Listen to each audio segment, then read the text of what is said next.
Assalamualaikum warahmatullahi wabarakatuh. Alhamdulillah wassalatu wassalamu ala Rasulillah wa ba'du. Sambungan kita daripada kitab Talbis Iblis, muka surat 396 surat 396, perenggang yang ketiga.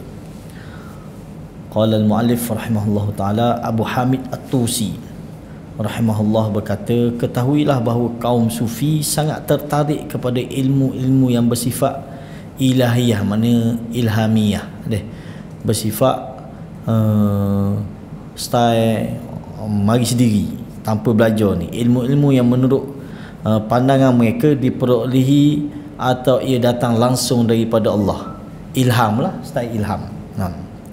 Kita masih bincang dalam tajuk dakwaan kaum sufi. Dia dapat ilmu direct daripada Tuhan tanpa belajar berkitab ataupun belajar berguru. Bukan ilmu-ilmu yang diperolehi dengan belajar, orang pandai sendiri dia panggil. Oleh kerana itulah para sufi tidak mahu belajar, dia kata, tidak bersemangat dalam menuntut ilmu serta mengkaji kitab para ulama. Mereka bahkan menegaskan cara beragama yang benar ialah dengan cara mendahulukan mujahadah. Kita tak nafi benda ni, tak perlunya ada mujahadah, tetapi dalam masa yang sama mesti ngaji, mesti menuntut ilmu ni. Tak ada istilah ilmu tanpa dituntut. Dia mesti melalui talaqi, mesti bertemu guru, mesti mulazamah dengan guru. Semua, baik para anbiya maupun para sahabat, tabi'in dan siapa pun, orang-orang yang alim, yang reti agama dia melalui proses belajar, menuntut. Kadang apa guna, apa kefahaman kita bila Nabi sebut man yuridillahu bihi khairan yufaqihu fid din. Adakah faqih pada agama ni boleh dengan cara mimpi, boleh dengan cara khayalan, boleh dengan cara ilham? Tidak. Dia boleh melalui dengan kita menuntut ilmu. Qala Allah, qala Rasul, baru kita boleh faham agama ni. Tapi dia orang kata cara beragama yang benar ialah dengan cara mendahulukan mujahadah, iaitu dengan menghapus sifat-sifat yang memang tercela, memutus segala jenis hubungan dengan makhluk hidup dan menghadap kepada Allah sepenuh jiwa. Yang demikian itu dilakukan seseorang dengan tidak mempedulikan keluarga, harta, anak dan ilmu. Tinggal habis benda tak? Semata-mata untuk suluk, dia panggil. Menyepi di tempat-tempat terpencil, pergi gua, pergi mana. Ini sebahagian golongan sufi dia ajar lagu tu, ataupun dia panggil zawiyah. Zawiyah ni pondok-pondok kecil ataupun benda kita panggil, duduk di satu-satu sudut, dia berkhalwat di situ.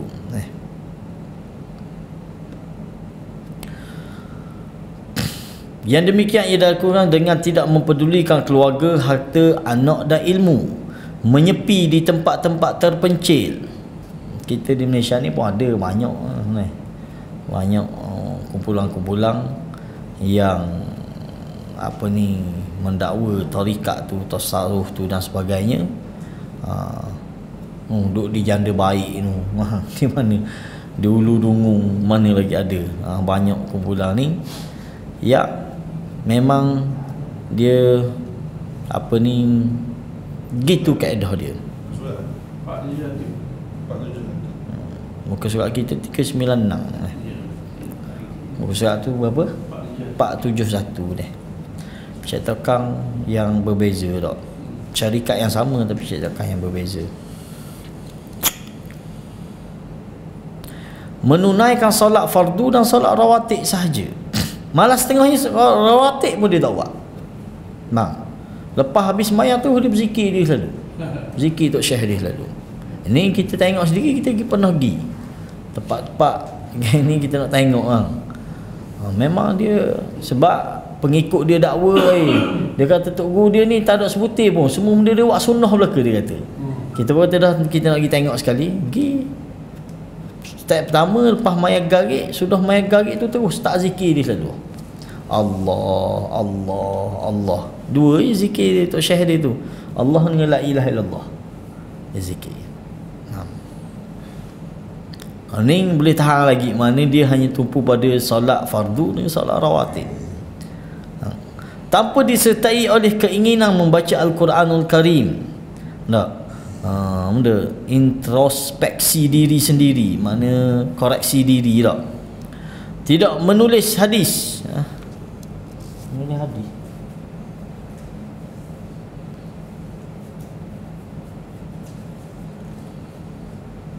Wala yufarriqu hamhu bi qiraatil Quran wala bi ta'ammul fi tafsirihi wala bi kutubi hadis, bukan menulis hadis dengan kitab-kitab hadis, bukan menulis hadis.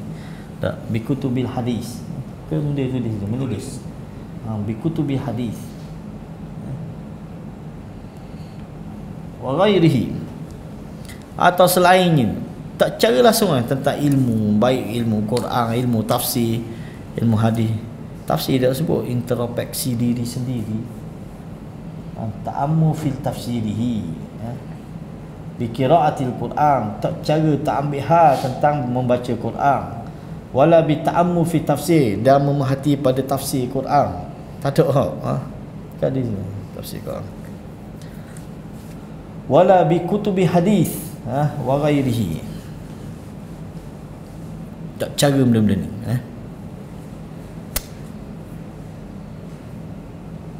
atau yang lainnya, serta terus menerus menyebut Allah, Allah, Allah, Allah. Ni zikir dia. Tengok dalam nota kaki, zikir yang demikian termasuk perbuatan bid'ah, suatu praktik ibadah yang tidak dikenal para ulama maupun orang-orang soleh umat ini. Hal itu seperti dijelaskan Syekhul Islam bin Taimiyah dalam kitab Al-Ubudiyah tentang zikir Allah, Allah, Allah, Allah. Tak? Dia panggil zikir ni zikir yang orang yang tidak beradab. Apa ni, Aiz Abdul Salam disebut zikir Allah, Allah saja ni orang yang tidak beradab dengan Tuhan. Disebut lagu tu, kurang ajar dengan Tuhan. Tapi ini yang dia buat. Ni ulama yang tegur. Ulama-ulama Syafi'i kita pula pure Syafi'i. Tak sebut benda. Allah sahaja. Ya, kalimah Allah sahaja. Kita sebut siapa ni, Syekh Syukri kita wari daripada kitab apa, syarah, ada dah kitab jauh, kita pondok-pondok ngaji kitab tu. Disebut dalam tu Syekh Izzuddin bin Salah kata ni bid'ah qabih, dia kata bid'ah yang huduh, yang keji. Dia kata zikir dengan Allah sahaja, Allah, Allah, Allah, Allah, Allah. Bukan kata ulama Wahabi sebut ni. Ulama apa ni, di kalangan ulama Imam Syafi'i, mazhab Syafi'i sendiri menentang zikir lagu ni.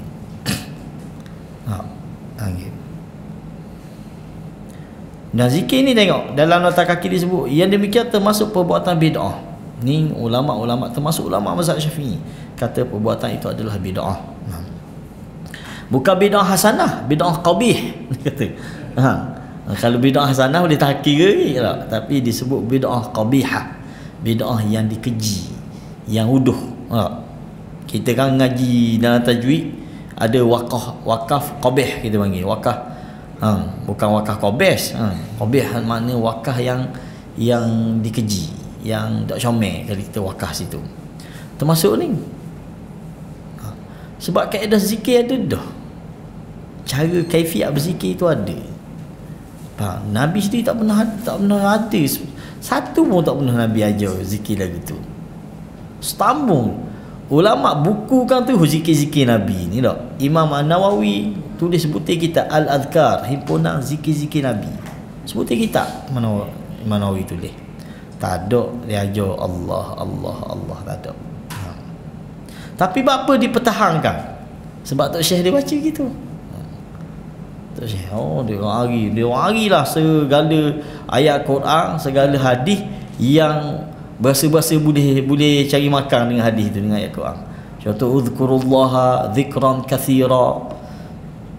Ni dalil-dalil yang dia guna tanpa merujuk kepada ulama tafsir faham lagu mana dalil ni.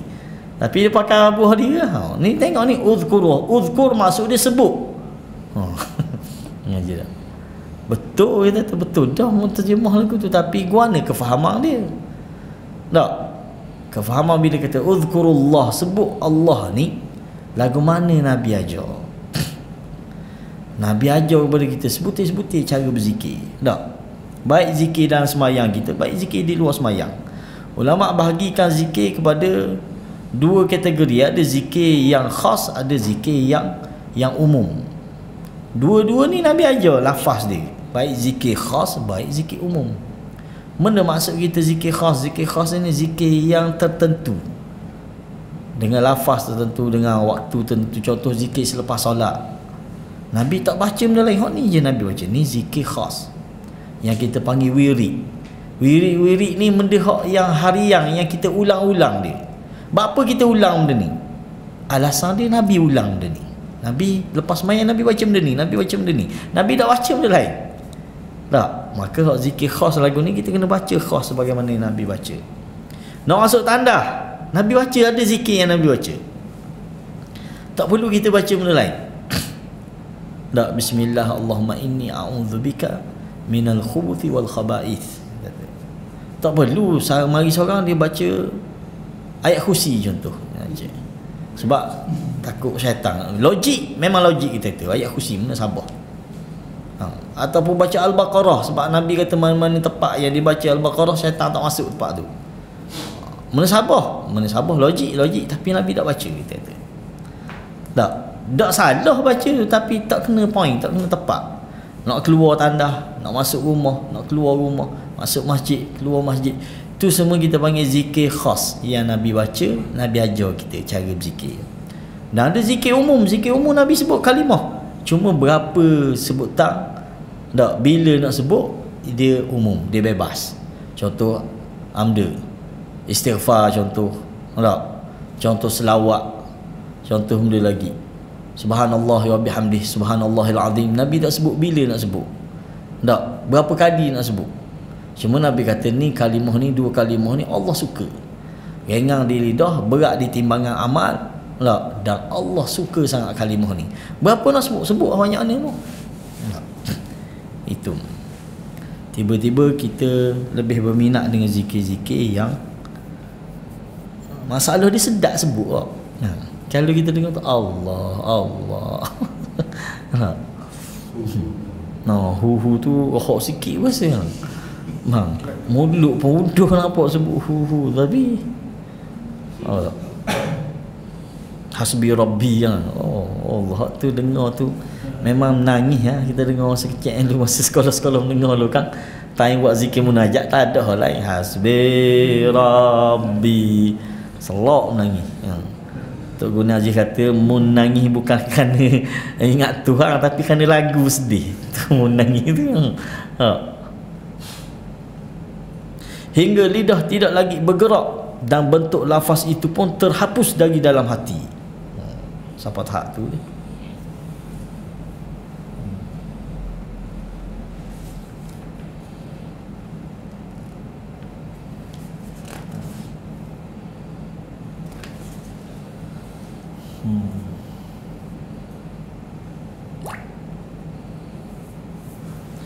Okey.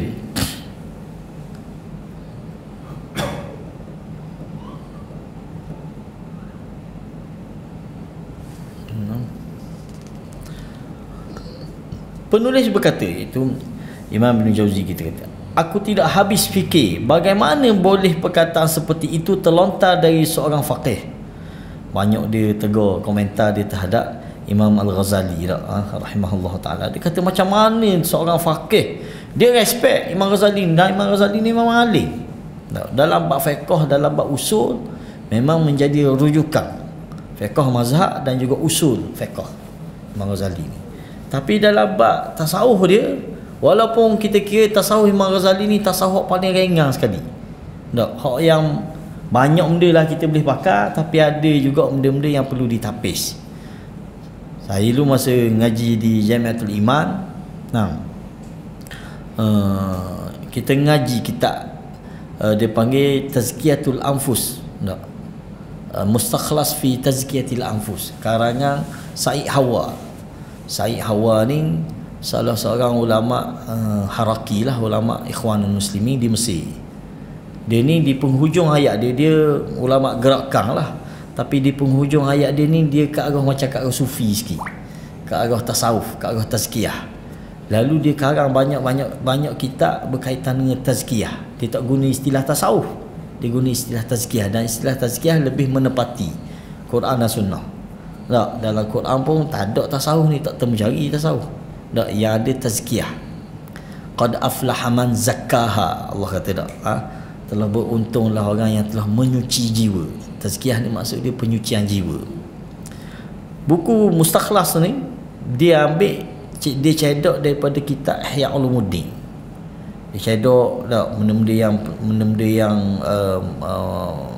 ada sandaran, ada nas, dia ambil. Dan dia tambah benda-benda yang terkurang daripada kitab Ihya. Itu benda yang dibuat oleh siapa ni, Said Hawa, Syekh ataupun Dr. Said Hawa rahimahullah taala.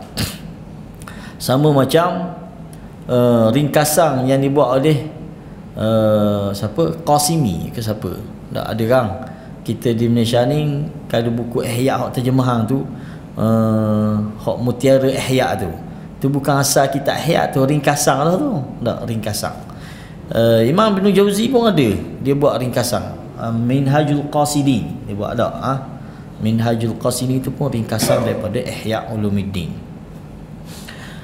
Masa dia mengajar kitab ni, bila orang tanya dia tentang boleh aku nak baca kitab Ihya, dia kata aku nasihatmu sebagai orang awam ataupun orang baru belajar ni, dia nasihatkan tak perlu lagi lah, dia kata. Sebab kita mungkin boleh jadi kita tak tahu mana yang tak. Sebab dalam kitab Ihya, Imam Ghazali dia campur aduk sekali tak, dengan hadis maudhu', yang hadis palsunya ada dalam kitab Ihya asal, teks asal dia. Jadi dia kata aku nasihatkan orang awam baca kitab-kitab yang ringkasan yang telah dibuat oleh para ulama, ataupun yang ada komentar-komentar ulama. Itu lebih selamat untuk kita. Sebab macam saat ni lah, tengok ini Imam Ibn Jauzi dia nakal apa yang disebut oleh Imam siapa ni, Imam Ghazali dalam bab. Dia kata orang-orang sufi ni, dia kata dia lebih suka cari ilmu secara ilham tanpa belajar. Maknanya tanpa belajar. Jadi dia kata tak sepatutnya lah. Dia kata aku tak habis fikir bagaimana boleh perkataan seperti ini terkeluar daripada mulut seorang faqih. Kalau set tasawuf tak tahu ke benda ni, tu tak apa, benda sabarlah dia kata. Tapi ni seorang faqih, dia kata, mana dia respect keilmuan, ketokohan Imam Al-Ghazali dalam bab-bab lain, tapi dalam bab ni dia condemn. Dia condemn kerana perkataan itu sungguh buruk, dia kata, dan hakikatnya merupakan pelecehan terhadap syariat yang jelas-jelas mendorong kita agar membaca Al-Quran dan menuntut ilmu. Sedangkan dalam agama sangat-sangat menuntut untuk kita baca Quran, menuntut ilmu.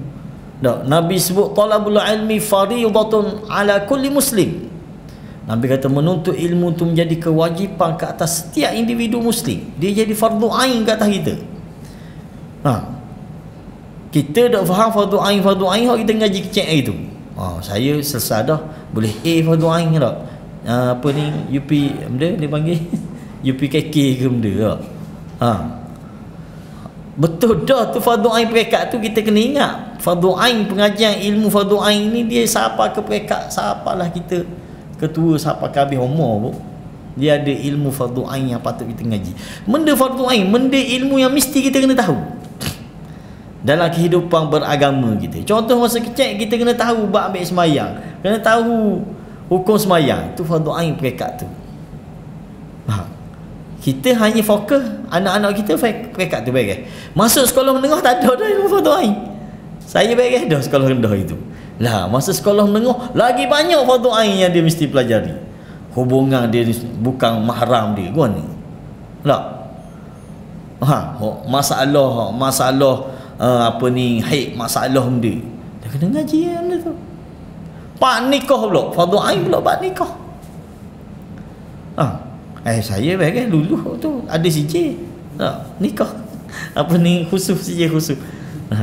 Dah bila ngaji bab nikah, bab cerai, bab apa, fardu ain tu. Fardu ain. Tiba-tiba seorang faqih Imam Ibn Jauzi kata cukup dengan ilmu ilham. Kita tak nafi, ahli sunnah terima adanya ilham. Tak, kita tak nafi. Ilham ni Allah beri kita taufik kepada buat benda yang baik. Ilham tu. Tapi dari sudut ilmu mesti merujuk kepada Alkitab, mesti merujuk kepada sandaran dia. Nak faqih, nak faham agama ni dia ada panduan dia. Tak. Bukan sekadar hanya dengan mimpi, dengan ilham, dengan khayalan kita. Tak. Tu bukan agama kita tu. Tu bisikan. Tak. Sebab hari tu Imam Ibn Jauzi sebut kita ni bisikan mari dalam hati perut kita ni dia ada dua, ada bisikan dari malaikat, ada bisikan dari syaitan. Kita nak beza mana kalau kita tak ada ilmu. Tak. Kita tak ada ilmu tentang akidahnya, tentang apa, tiba-tiba kita dengar bisikan, oh ni ilham yang telah sampai ke aku. Tak. Dalam bentuk amal ke dalam bentuk benda. Tu semua bisikan syaitan. Tak. Apabila bercanggah dengan syariat, dia bisikan.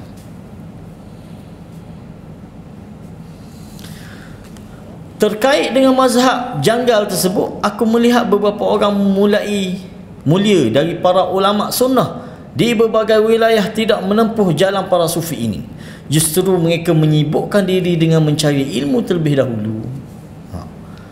Ini pengalaman dia.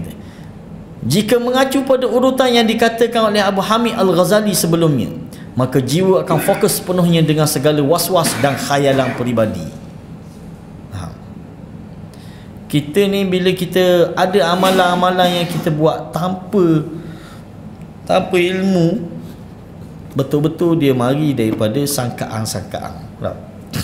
Sangkaan dalam kita beramal banyak benda.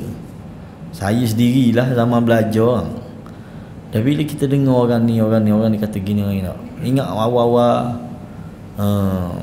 semayang doang, mula-mula pergi semayang sejik, tengok pocik tu semayang tak tangan gini kan, kita tengok molek lah, kita ikut lah. Sedangkan tak ada arahan agama pun, kita Allah pegang hati jantung panggil lah. Tutup takut macam-macam. So semua dan kita berasa agama tu tak. Kita berasa agama. Tu jumpa seorang Daud pokcik tu orang tarikat ke orang benda. Dia baca tahiyat, dia kata salah benar baca at-tahiyatu lillah, dia kata salah. Tak betul dia kata. Dah kena baca ke mana? Dia kata kena baca talillah, dia kata. At-tahiyatu tu tak boleh baca tu, tak boleh baca bagi depan, kena baca bagi atas. At-tahiyatu lillah, sebab kita nak gantung dengan tali Tuhan. Gitu pula. Dan dia berasa benda tu agama. Kok mana ni bahasa Melayu sangat at-tahiyatu tu benda lain, tapi dia kona dia boleh buat tali Allah. Kan kita nak gantung dengan tali Allah kan. Sebab tu kita baca at-tahiyatu lillah, dia kata. Dan dia bahasa agama benda tu. Dia bahasa agama. Mari mana dia nak ayat? Kalau tanya selidik-selidik dia tak ada dalam kitab, tak ada mana. Dia mari daripada bisikan. Tak, mari daripada khayalan dia, dan dia berasa benda tu agama. Bahaya. Jika mengacu pada urutan yang dikatakan oleh Abu Hamid Al-Ghazali sebelumnya, maka jiwa akan fokus sepenuhnya dengan segala was-was dan khayalan peribadi. Kita khayal dan kita sabit dengan agama. Tidak ada ilmu di dalamnya yang sanggup menangkal semua itu. Tidak lagi imbasnya, iblis benar-benar mampu mempermainkan jiwa sesukanya, sampai-sampai ia boleh memperlihatkan was-was kepada kita sebagai muhadathah, dialog dan munajat kepadanya. Ada orang kan dia kata dah boleh mana, dia kata boleh dalam mimpi, dia kata ilmu ni. Biasa-biasa tok bomo kan, dah pandai, mana boleh pandai, tak tahu tiba-tiba boleh gitu. Tak, orang beri, dia kata. Ni biasa orang tua kita tak. Mana ada ilmu style gitu. Tak ada ilmu style gitu tak. Boleh kita jumpa doktor kata makan ubat ni, dah doktor ambil mana ni? Saya boleh nak mimpi semalam. Agak-agak kita terikut doktor tu. Mampu kita dah ikut doktor tu. Kalau dia main lah, dia kata obat ni molek ni tau. Dia tulis obat, cari obat ni, kata saya boleh dalam mimpi semalam. Mampu kita tak akan ikut. Tapi dalam bab agama orang ikut. Tak, orang ikut atas dasar mimpi dia, atas dasar tak khayalan dia, kita boleh ikut. Tidak dimungkiri memang manakala hati kita bersih, maka cahaya-cahaya petunjuk akan tertuang di dalamnya sehingga hati dapat melihat dengan cahaya Allah. Ni kita tak mungkiri, orang kata benda tak menafikan benda tu. Hanya saja membersihkan hati harus sesuai petunjuk ilmu. Nak bersih jiwa ni, nak tazkiyah jiwa, dia ada panduan. Dia bukan pakai ikut dang, pakai ikut khayalan kita, tak. Sebagaimana kita nak baiki semayang kita, sebagaimana kita nak baiki syahadah kita, nak bersih jiwa ni pun dia ada ilmu dia. Hak sini silapnya golongan tasawuf ni. Tak, sebahagian golongan tasawuf dia nak bersih jiwa tapi dia tak ikut panduan syariat. Dia pakai buah dia pergi tapalah, dia mau doa kelambu lah, dia reka sepuas-puas hati dia reka. Tak boleh. Nak bersih jiwa, tengok guana cara Nabi bersih jiwa. Tak, tengok para sahabat guana bersih jiwa. Para sahabat sebelum terima Islam zaman jahiliah, sebahagian mereka teruk pada kita lagi. Bunuh orangnya, zinanya, sembah berhala dan macam-macam. Guana Nabi beki dia dengan doa kelambu lah, dengan tinggal makanan berdarah, dengan benda gitu cara, dengan berzikir 10,000 sehari. Tak, Nabi dah ajar benda tu. Nabi ajar dengan cara masuk akidah, ajar dengan ilmu. Nah, yuzakihim yatlu alaihim ayatina. Ni cara. Maka kita pun nak baiki diri, nak bersih jiwa apa, dengan cara yang betul juga. Hanya saja membersihkan hati harus sesuai petunjuk ilmu dan bukan dengan sesuatu yang malah menafikannya. Nak bersih jiwa tiba-tiba tak payah ngaji lah. Tak, mujahadah sahaja. Tak, tunggu ilham sahaja. Mana boleh. Tak.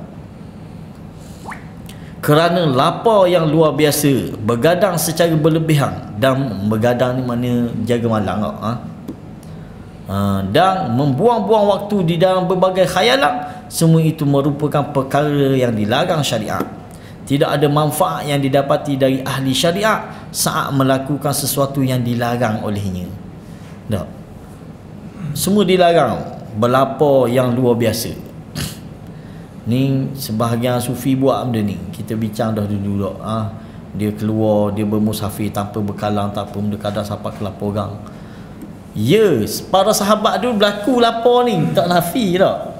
Baik Abu Hurairah, tapi berlapar bukan sengaja berlapar, tak ada makanan. Tu lain. Ni dia sengaja nak berlapar. Bayangkan orang dalam keadaan berlapar, benda yang berlaku. Dia akan mari macam-macam gangguan fikiran mental dia. Lalu itu dia anggap sebagai ilham. Tak? Bukan. Ada satu kitab. Mana tajuk kitab dia? Al-Majanin ke benda. Orang gila. Di kalangan sahabat-sahabat memang ada.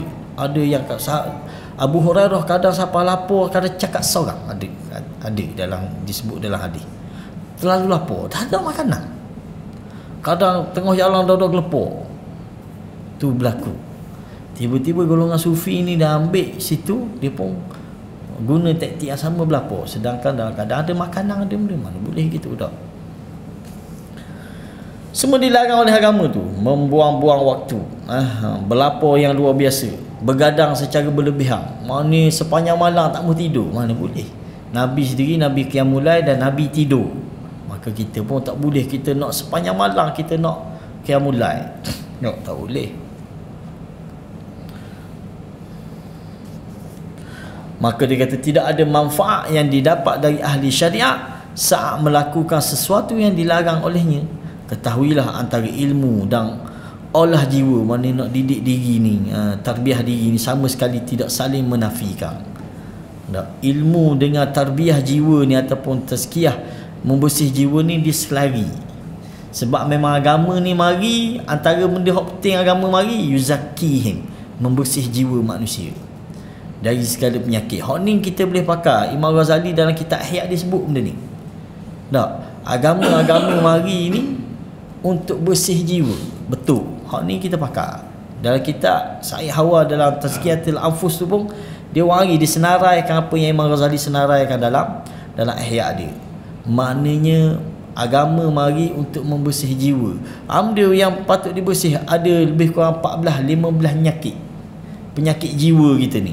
Penyakit kufur, penyakit syirik, penyakit bid'ah, penyakit hubbus syahawat, hubbud dunia, penyakit marah, penyakit deki.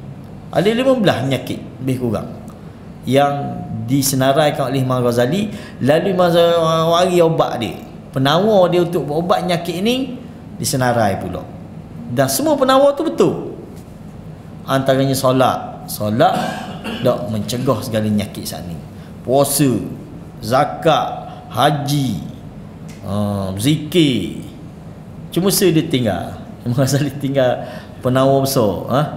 Jihad fisabilillah tak ada dalam Ihya. Sedangkan tu penawar. Sa'id Hawa dia wari benda tu. Dia kata Imam Ghazali terlepas pandang benda ni, dia kata. Sedangkan ini salah satu penawar yang diajar oleh syariat supaya untuk menghapus penyakit-penyakit jiwa sana, salah satunya jihad fisabilillah.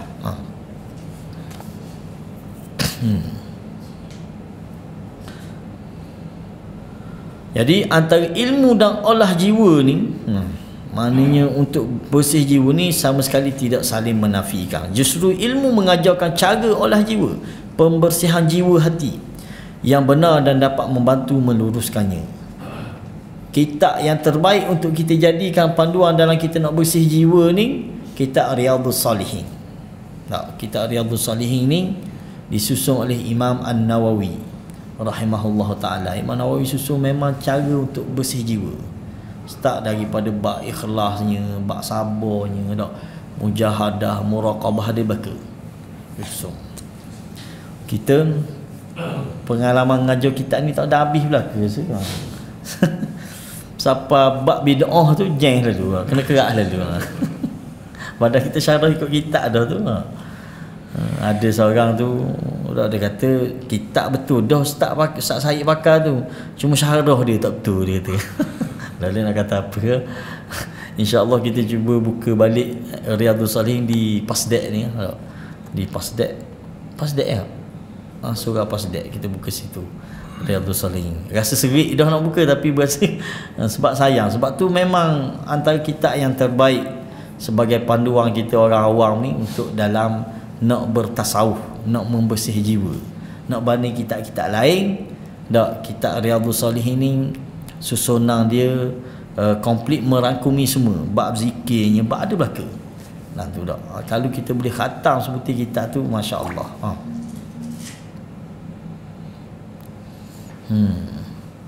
Kitab-kitab lain termasuk kitab Imam Ghazali, bukan kita kata tak bagus, tapi perlu ditapis. Perlu ditapis. Dulu ada pensyarah kita di Malaysia ni, dia buat kajian daripada kitab Ihya, dia keluarkan lebih kurang 300 lebih, dia kata hadis-hadis palsu dan juga hadis-hadis yang dhaif jiddan, 300 lebih. Dah kita orang awam ni agak-agak kita boleh tapis pun ni agak-agak. Bukan kita kata tak bagus, tak. Bukan bila kita ngaji kita kata kena bakar kitab Ihya, tak. Tak ada orang cakap lagu tu orang. Mana benda yang bermanfaat kita ambil. Dasar kitab Ihya dunia Islam termasuk di Saudi, kita boleh tengok di Saudi jumpa dak cari kitab Al-Kashaf, tafsir Kashaf. Siapa pengarang tafsir Kashaf ni? Imam Zamakhsyari nama dia. Siapa dia ni? Bapak Mu'tazilah. Adakah dibakar kitab tu? Dak, dia jual lagi kitab tu. Apa? Sebab dia ada manfaat lain. Kitab Kashaf ni, Zamakhsyari dia ni alim dalam balaghah. Balaghah ni kita budak ngaji yang dia memang orang pakar dia saja boleh cakap. Memang balaghah dia tinggi. Dia syarah Quran ni dari sudut balaghah dia. Cuma bab akidah jeng. Akidah Mu'tazilah. Mari bab ayat-ayat tentang sifat Tuhan semua dia takwil habis. Dia takwil bahang-bahang sekali. Itu kitab Kashaf. Maknanya ada yang manfaat kita boleh ambil. termasuk kitab Imam Ghazali dan sebagainya. Jadi nasihat kita untuk orang kita sebagai orang awam ni, dalam nak mengaji bab tazkiyah, bab menyuci jiwa apa ni, kitab terbaik adalah kitab apa ni, Riyadhus Salihin. Dia tak lari. Imam Ghazali dia hanya ambil ayat Quran hadis, ayat Quran hadis disusun. Tak. Bab ikhlas dia bagi ayat Quran, bagi hadis. Ni panduan dalam berikhlas. Okey. Jadi dia tidak akan dia selari penyucian jiwa dengan ilmu ni, dia tak akan bercanggah, dia akan sama. Kalau kita pergi ngetok syekh mana ke, nge-ustaz mana ke, tak, tiba-tiba kita nak diajar kita bersih jiwa tapi bercanggah dengan sunnah Nabi, tinggal. Itu lebih baik, lebih selamat. Faham? Contoh siapa tahap amalan sunnah kita amal ni dia suruh tinggal, suruh beramal hak dia. Ni nampak terang selalu dah karut. Tak, contoh macam kita pernah sebut ustaz kita dulu, dia sebelum dia ikut tarikat, satu tarikat di Bidungu tu, dia ni beramal baca Al-Mulk setiap malam. Sebelum tidur dia baca Al-Mulk, dan tu sunnah. Baca surah Al-Mulk setiap malam ni termasuk dalam sunnah. Tiba-tiba bila dia pergi tempat ni, pergi berzikir dengan Tok Syekh dia ni, duduk kelambu, duduk bukit ni duduk. Tiba-tiba dia kata dia kena gangguan jin. Tok Syekh dia pun tanya, dah mau selain pada zikir aku beri beramal benda lagi? Dia kata kita baca Al-Mulk sebelum tidur. Dia kata tinggal tu, amal zikir aku saja. Apa dah? Ni terang jelas dah, sebab dia bercanggah dengan ilmu dah. Dia bercanggah dengan ajaran Rasul. Macam mana boleh? Tak. Seseorang yang nak bawa kita nak cuci jiwa kita, tiba-tiba dia tak ikut laluan Rasul, ni karut, kata kena tinggal. Syaitan mempermainkan orang-orang yang menjauh dari ilmu dan antusias. Bahasa payah saja tu. Sebab tu kita kata baik baca Quran Arab ke Melayu.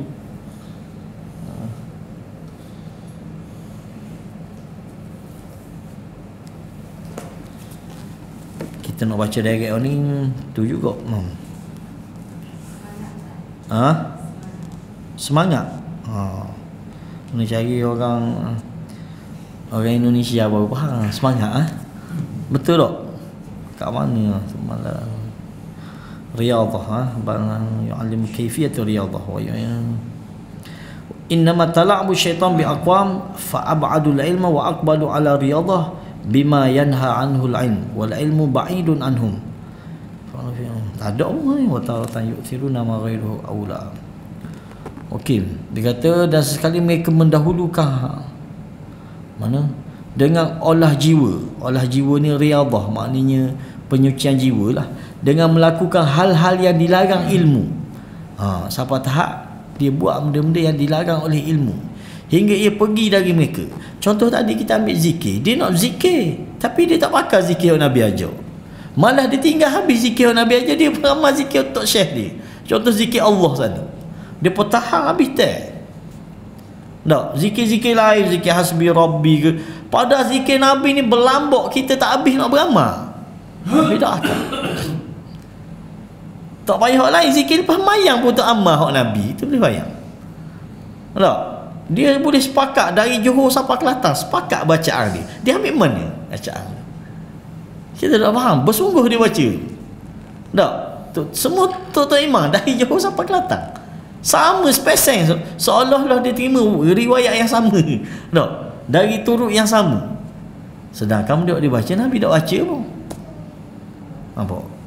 Jadi ini benda yang berlaku kita kata apabila kita tinggal ilmu, kita main beramal ikut dang sahaja. Kita sebut dulu ada seorang tok imam tu, dia kata betul dah. Hak Datuk Basi ajar tu betul dah, dia kata cuma kita buat ni betul kok. Jadi tak ada nak kata apa lah. Hak sunnah tu betul, dia tak nafi sunnah, tapi hak kita buat ni walaupun bukan sunnah pun betul kok. Jadi sesat masalah. Hingga ia pergi dari mereka, sesekali mereka melakukan perbuatan yang terlarang dan sesekali mereka mendahulukan hal yang kurang penting, padahal ada yang lebih utama daripada hal tersebut. Contoh kita sebut tadi, betul dah zikir la ilaha illallah boleh pahala, bukan tak boleh pahala. Tapi dia tinggal benda hak aula. Benda hak aula lepas sembahyang gaib ini, sunat rawatib. Dia tinggal. Dia ramah hak ni sebab Tok Syekh dia kata ramah ni. Siapa pukul 9. Dari sudah sembahyang tu assalamualaikum warahmatullahi, assalamualaikum warahmatullahi, tak ada dah zikir mana-mana zikir, dia hanya zikir la ilaha illallah. Salah, kita kata tak salah. Tapi hak aula masa ni lepas sembahyang ni Nabi istighfar, hak aula dia. Nak hak aula lepas sembahyang gaib ini Nabi baca ayat kursi, Nabi baca 3 qul, Nabi aja sebut subhanallah 33 kali, alhamdulillah 33 kali. Apa tak? Dan Nabi semayang, Nabi kata ni siapa-siapa yang jaga 12, ada riwayat kata 10 semayang rawatib ni, aku jamin dia syurga. Tiba-tiba kita tinggal habis segala benda Nabi utamakan ni. Tak, malah mazhab-mazhab pun letak sunat ni sunat muakkad, sunat yang sangat dituntut. Kita tinggal kerana nak beramal hak Tok Syekh kita. Nampak? Mana dia tinggal hak aula, hak utama. Sebab apa Sebab berdasar bukan ilmu lah. Nak dia nak cuci jiwa dengan cara dia. Dan syaitan cukup puas hati main tak. Puak-puak ni habis tak syaitan permainkan dia. Ni kita panggil talbis. Tak, talbis iblis. Tipu daya syaitan memang masuk sangat-sangat kepada orang yang tinggal ilmu. Dia nak beramal tapi dia tinggal ilmu. Macam mana? Tak.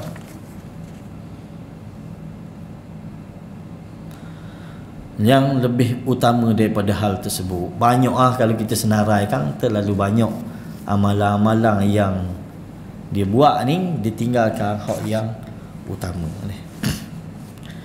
Kalau kita sebut marah orang contoh kita ambil salang lepas semayang, kita ambil contoh tak. Kita ni lepas pada Covid ni kurang sikit, tapi ada start dah, Masjid Surah ada start buat dah. Bukan tak bagus, salah bagus, tapi siapa tahap kita tinggal semayang sunat ba'diyah.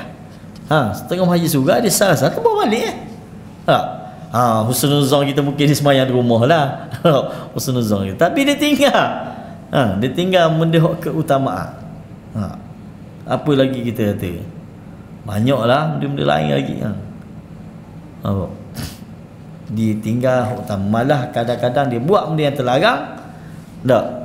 Dia tinggal benda yang dituntut.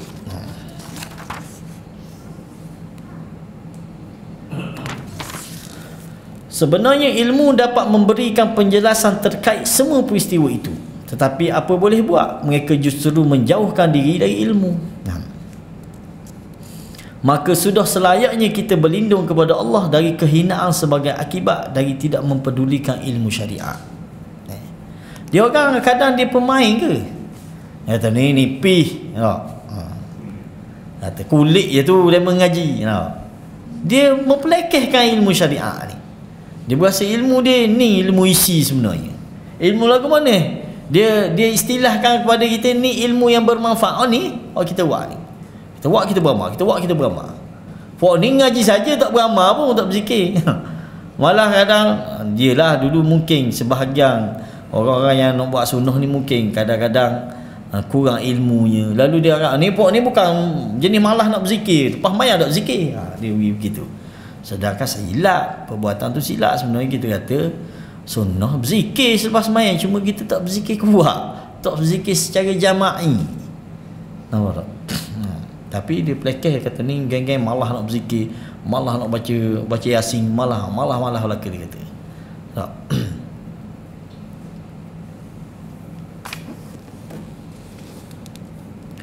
Abu Ali bin Al-Banna berkata, di pasal persenjataan kami ada yang mengucap Al-Quran adalah penghalang, Rasul adalah penghalang, yang ada hanyalah hamba dan Rabb.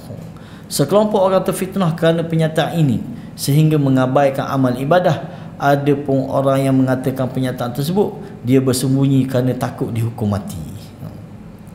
Dirar bin Amr menyatakan ada sesuatu kaum yang meninggalkan ilmu dan tidak berteman dengan ahli ilmi.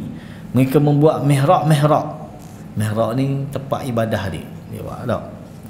Mereka terus-menerus solat dan berpuasa hingga kulitnya melekat pada tulang, mana kuku kering sebab puasa semua. Kita temu Ada sahabat masa kita belajar di Amang dulu, dia puasa setiap hari setahun. Siapa raya, hari raya pun dia puasa. Sungguh. Dia buat sungguh. Benda itu bukan syariat. Kita tidak. Walaupun sebahagian orang dia menganggap, ini hebat. Malah siapa declare dia dah wali, dia puasa lagu tu. Tak betul, kita tidak. Sehingga kulit dia melekat pada tulang ni. Tak. Mereka menyelisihi sunnah sehingga binasa. Demi Allah yang tak ada ilah sembahan yang berhak diibadahi selain dia, orang yang melakukan amalan atas dasar kebodohan pasti lebih banyak merosak daripada memperbaiki. Sebab tu pokok pakar kita nak beramal mesti ikut panduan, ikut ilmu. Imam Al-Bukhari dia buat satu bab dalam kitab dia, al-ilmu qabla al-qawli wal amal. Kena ada ilmu sebelum kita nak ucap sesuatu, nak beramal sesuatu, mesti ada ilmu, barulah selamat kita. Antara hakikat dan syariat, kita nak masuk bab hakikat ni. Boleh sikit lagi. Sebahagian besar sufi membezakan antara syariat dan hakikat. Ni lah sokmo-sokmo dia kelirukan orang. Ini ilmu hakikat, ini ilmu syariat. Mana dalil dia? Dalil dia Nabi Musa, Nabi Khidir. Nabi Musa ni ilmu syariat, Nabi Khidir ilmu hakikat. Kita ni dia kata, kita ilmu Nabi Khidir ni. Ini merupakan kebodohan dari si pengucap, dia kata, kerana syariat sepenuhnya hakikat. Jika yang dimaksudkan rukhsah dan azimah, keduanya termasuk dalam syariat. Sekelompok pendahulu sufi mengingkari sikap para sufi yang berpaling dari zahir hukum lahiriah syariat. Ni ulama-ulama sufi dulu, boleh pakar sebab dia orang alim. Tak? Seperti siapa? Imam Al-Thawri, siapa lagi? Imam Ibn Jauzi ni termasuk ulama sufi. Kita kira banyak kitab-kitab dia karang bab-bab tazkiyah. Tak? Hatta siapa ni, Ibn Taymiyah, banyak mana kitab dia cakap bab tazkiyah, bab penyucian jiwa ni. Faham? Itu ulama-ulama tasawuf dulu. Mereka menentang golongan-golongan yang berpaling daripada syariat. Abu Hasan bin Salim berkata, seseorang menemui Sahal bin Abdullah dengan membawa tinta dan buku. Dia berkata, aku datang untuk menulis sesuatu. Semoga Allah memberiku manfaat melalui upaya ini. Sahal menjawab, tulislah. Jika kamu boleh bertemu Allah dengan membawa tinta dan buku, silakan lakukan. Mana dia pelekeh lah. Orang itu berkata, wahai Abu Muhammad, ajarkan aku sesuatu yang bermanfaat. Sahal berkata, dunia itu seluruhnya kebodohan kecuali ilmu. Ilmu itu seluruhnya hujah, tuntutan kecuali amalan. Amalan itu seluruhnya tertolak kecuali yang sesuai dengan Al-Quran dan Sunnah. Dan Sunnah itu harus berdasarkan pada ketakwaan. Dari Sahal bin Abdullah, dia berkata, jagalah yang hitam atas yang putih. Tidaklah seseorang meninggalkan yang zahir, melainkan dia seorang zindik. Ini ada istilah tu orang tak? Orang yang belajar tasawuf tanpa belajar syariat, dan memang dia akan ke arah kesesatan lebih besar daripada kebenaran yang dia bawa. Dari Sahal bin Abdullah, dia berkata, tidak ada jalan menuju Allah yang lebih baik daripada ilmu. Sebab tu Nabi sebut, man salaka tariqan yaltamisu fihi ilman sahhalallahu lahu tariqan ilal jannah. Siapa-siapa yang lalu satu jalan untuk menuntut ilmu, maka Allah mudahkan jalan di satu jalan dia menuju ke syurga. Sebab tak ada jalan lain untuk kita tuju syurga ni melainkan jalan ilmu. Jika kamu menyimpang dari jalan ilmu, selangkah saja nescaya kamu tersesat dalam kegelapan selama 40 hari. Dia punya syadid dia tekan dalam bab menuntut ilmu ni. Diriwayatkan dari Abu Bakar Ad-Daqqaq, dia berkata, aku mendengar Abu Sa'id Al-Kharraz berkata, setiap batin yang bertentangan dengan yang zahir, maka itu batil. Batin dengan zahir ni dia kena selari. Tiba-tiba ada orang yang membezakan ilmu hakikat dengan ilmu syariat. Macam mana? Penulis berkata, Imam Abu Hamid Al-Ghazali sudah mengingatkan hal ini dalam kitabnya Ihya. Siapa saja yang mengatakan hakikat menyalahi syariat atau batin menyalahi lahir, maka dia lebih dekat kepada kekafiran daripada keimanan. Nampak bab ni boleh pakar. Dan memang Imam Ghazali antara penentang pada geng-geng ni sebenarnya. Imam Ghazali dari satu sudut dia dalam bab tasawuf, dia tasawuf yang kita panggil paling dekat sekali lah dengan sunnah. Cuma ada beberapa bab tertentu sahaja yang mungkin kita nak kata guana. Ada para ulama ni tak terlepas kita kata daripada kesilapan. Bila kita kata gini bukan kita condemn, bukan kita kata kita betul. Dah. Para ulama dia ada juga kesilapan-kesilapan dia yang tak terlepas. Dalam bab penulisan dia ke, dalam bab dia ke. Bukan kita yang tegur, ulama sama dia lah. Bila kita kata pandamu pada Imam Ghazali, mu siapa? Tu dah aku sahih azwah je memang dah. Tapi benda kesilapan mesti sebut, macam Imam Ibn Jauzi sebut. Tengok benda hak baik dia sebut. Dia kata Imam Ghazali sebut dah bab ni. Mana-mana zahir bercanggah dengan batin, syariat bercanggah dengan hakikat ni, benda tu batil, benda tu dah lebih dekat kepada kekafiran daripada keimanan. Ibn Aqil menegaskan para sufi menjadikan syariat sebagai nama dan mereka yakin bahawa yang dimaksud darinya adalah hakikat.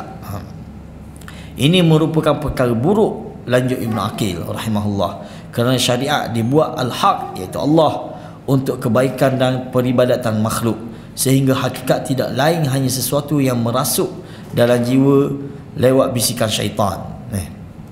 Siapa pun yang meyakini bahawa hakikat ada di luar syariat, berarti dia telah terpedaya dan tertipu. Nak dapat hakikat agama ni, dia mesti melalui jalan syariat juga. Mesti reti fiqh, mesti reti akidah. Barulah dia akan temui hakikat ilmu yang dia belajar tu. Ni geng-geng mana? Geng-geng lepak, geng mana dak main hakikat saja dak. Faham?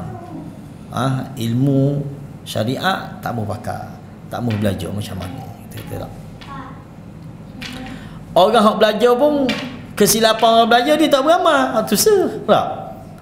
Dan hak ni menjadi hujah geng-geng tasawuf. Tengok pok tu main sunat malah, bangun malam malah. Tengok kita ngaji ilmu hakikat ni. Tak. Puasa sunat semua sepanjang tahun puasa sunat. Jadi kedua-dua tu ada kecacatan deh. Orang ngaji ilmu syariat dia mesti ada amal. Jangan tinggal zikir-zikir, jangan tinggal semayang-semayang sunat, jangan tinggal tak. Ni muka dah nampak semayang berjemaah macam mana. Saya ngaji dok Quran sunnah ijma' qiyas. Tapi semayang jemaah tinggal macam mana dak. Tak boleh deh. Mana kelemahan kekurangan tu perlu diperbaiki. Tak, cuma golongan yang tolak terus tinggal ilmu syariat ni, dia lebih kesesatan tu lebih mudah untuk dia jatuh daripada kebenaran. Okey, lepas itu kita lepas ni talbis iblis atas sufi yang tidak menghargai kitab. Kita pernah orang berhantar muka di mana belah-belah Kuala orang pergi ngajar bawa kitab ni, ahli kitab belaka, dalam Quran ahli kitab ni Tuhan laknat belaka, dia kata. Sebab dia ngajar bawa kitab, dia kata dok kita dok akan kitab, dia kata. Kekeliruan yang dia bawa. Wallahu a'lam.